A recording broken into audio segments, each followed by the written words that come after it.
कुरुक्षेत्र का भयानक युद्ध समाप्त हो चुका था।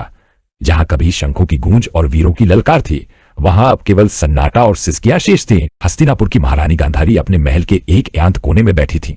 उनके चेहरे पर बंधी काली पट्टी उनके दुख को और भी गहरा दिखा रही थी। उनके 100 पुत्रों में से अब एक भी जीवित नहीं बचा था। तभी वहां श्री कृष्ण आए। उनके चेहरे पर हमेशा रहने वाली वह दिव्य मुस्कान आज ओझल थी।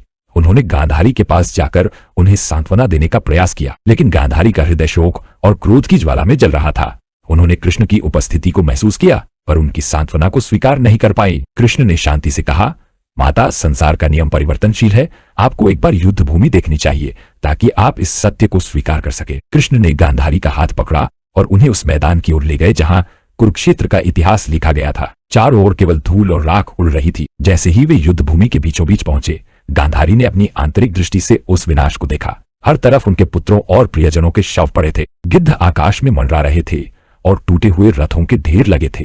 अपनी संतानों की ऐसी दशा देखकर गांधारी का हृदय फट पड़ा और वे जोर जोर से विलाप करने लगी। विलाप करते करते गांधारी का दुख अचानक क्रोध में बदल गया। उन्होंने कृष्ण की ओर मुड़कर चीखते हुए कहा, हे द्वारकाधीश, आप तो सर्वशक्तिमान थे। आपने क्यों नहीं इस महाविनाश को रोका? आप चाहते तो आज मेरे पुत्र जीवित होते। आपने पांडवों का पक्ष लिया और मेरे कुल को मिटने दिया। आप इस रक्तपात के सबसे बड़े उत्तरदायी हैं। आवेश में आकर गांधारी ने अपने हाथ में जल लिया और एक भयानक शाप दिया, जैसे आज मैं अपने पुत्रों के शवों पर रो रही हूं, वैसे ही एक दिन आप भी अपने कुल के लिए तड़पेंगे। आज से 36 साल बाद आपका यादव वंश भी इसी तरह आपसी कलह में नष्ट हो जाएगा। आप अपने ही कुल को अपनी आंखों के सामने मिटते हुए देखेंगे। कृष्ण ने तनिक भी विचलित हुए बिना गांधारी के चरणों को स्पर्श किया। उन्होंने अत्यंत शांत स्वर में कहा, माता, मैं आपके इस शाप को सहर्ष स्वीकार करता हूं। जब समाज में अहंकार और अधर्म बढ़ता है तो विनाश निश्चित होता है, चाहे वह मेरा अपना कुल ही क्यों न हो। आपके शब्द नियति बनकर सत्य होंगे। समय का पहिया चलता रहा। 36 वर्ष बीत गए। द्वारका नगरी अपनी समृद्धि के चरम पर थी। यादवों के पास धन, शक्ति और वैभव सब कुछ था, लेकिन धीरे धीरे गांधारी के शाप का असर दिखने लगा।